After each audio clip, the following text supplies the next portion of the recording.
In 1978, a 10-year-old girl named Kimberly would be sent to the corner store by her mother to pick up a jar of spaghetti sauce. After reaching the store and paying for the jar of ragu with a $5 bill, she would begin her walk back home. But midway through her walk, she would be startled by an older man who was suddenly keeping pace walking beside her. "Hello, little girl. My name is Dr. Ramsey," he said. "I'm a pediatrician. Do you know what a pediatrician is? Do your parents need a doctor for you? What's your name?" She suddenly felt panicked and wasn't entirely sure what to do, so she just kept walking. She wasn't supposed to speak to strangers, but was she being rude to this man who was a doctor? She felt confused. "Soon you'll need a big girl doctor, but I can be your doctor until then," he said. "You have pretty blonde hair. How old are you? I was just going to my house to get some candy. Would you like some?" She kept walking faster, and she finally felt relief when her home came into sight.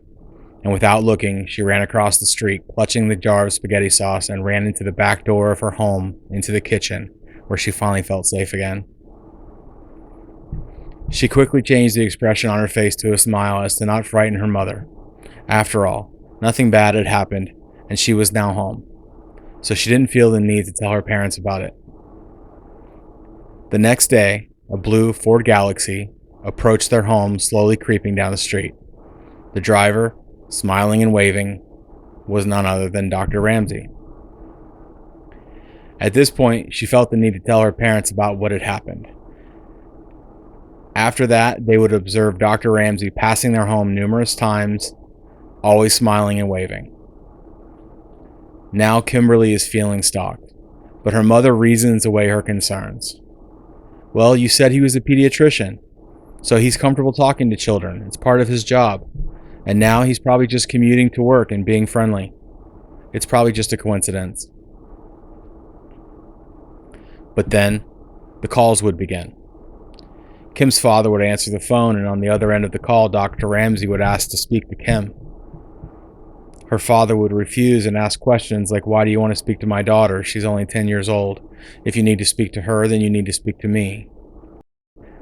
Dr. Ramsey would hang up the call and immediately call back and ask to speak to Kim, almost like he hadn't heard what her father had just said.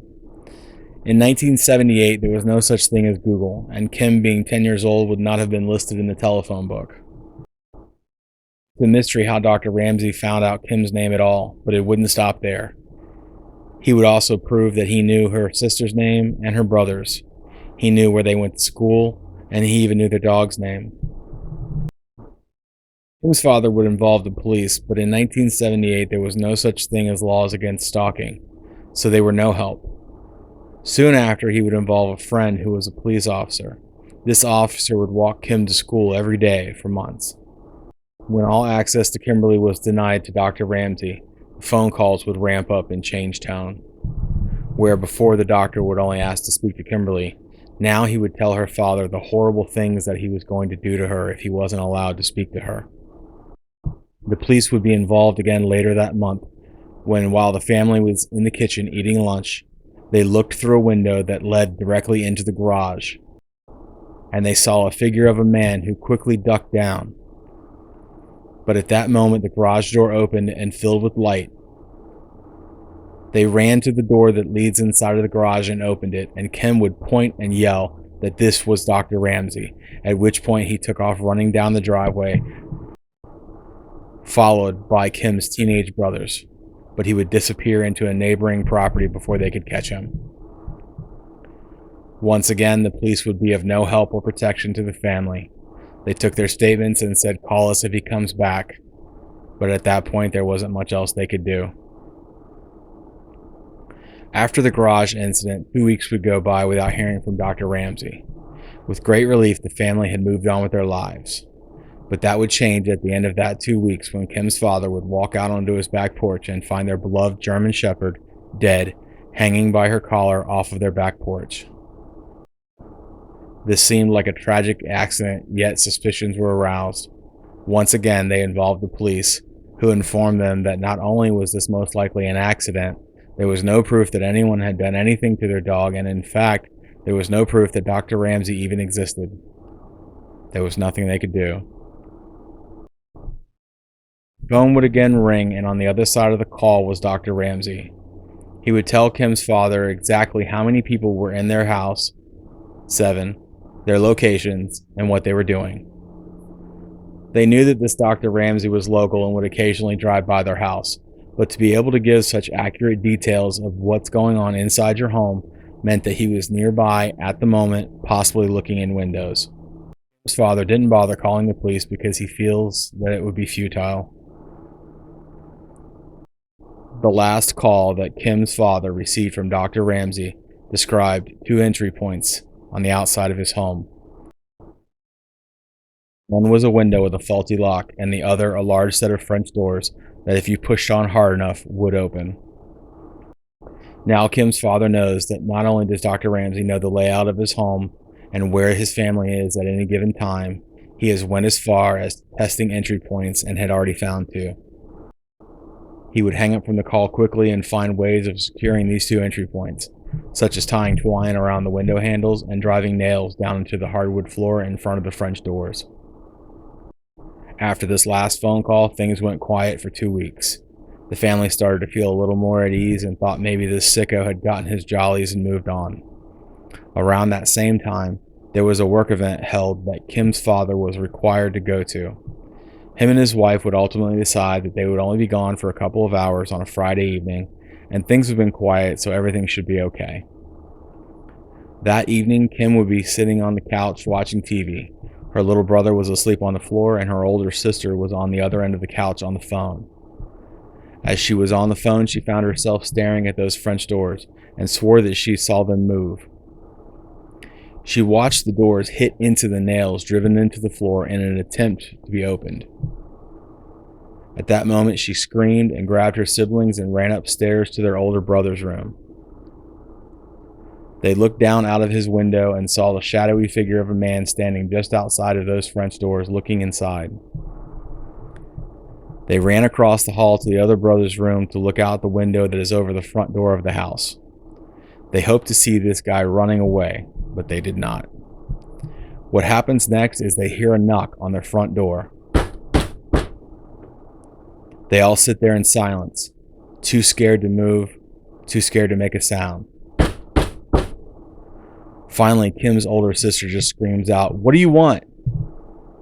They hear a man's voice saying, "I've got a pizza for you, just come and get it."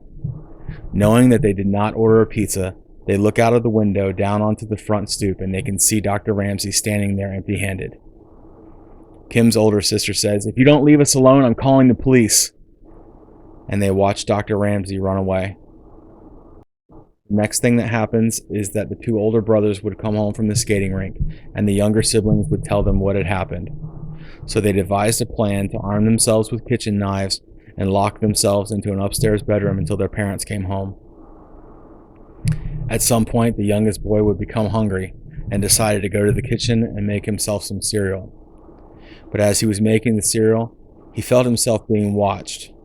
The feeling got stronger and stronger, so much so that he decided to stop making the cereal and walk to the French door just to put his mind at ease. He got closer and closer to the door, but because of the glare of the overhead light, he couldn't see anything outside. Once he was right up on the door, he pressed his face against the glass and put his hands over his eyes. He was staring directly into the face of Dr. Ramsey, who had been there watching the whole time. The youngest brother screams at the top of his lungs, and the 2 oldest brothers come running downstairs, knives in hand, bust out the kitchen door, and start scouring the yard for Dr. Ramsey. But alas, he was gone. The parents would finally come home and hear about what had happened. They were very remorseful for leaving their children alone and putting them in this situation. They called the police, and despite how horrible the situation is for the family, the police couldn't do anything. Nothing had been taken, no one had been hurt, and they didn't even know who this man was. A few days later, a man introducing himself as Kim's father showed up at Kim's school to pick her up early. Kim's school then called Kim's mother to verify that her father was there for her pickup. Kim's mother would inform the school that no one is picking her up. Do not allow anyone to take my child.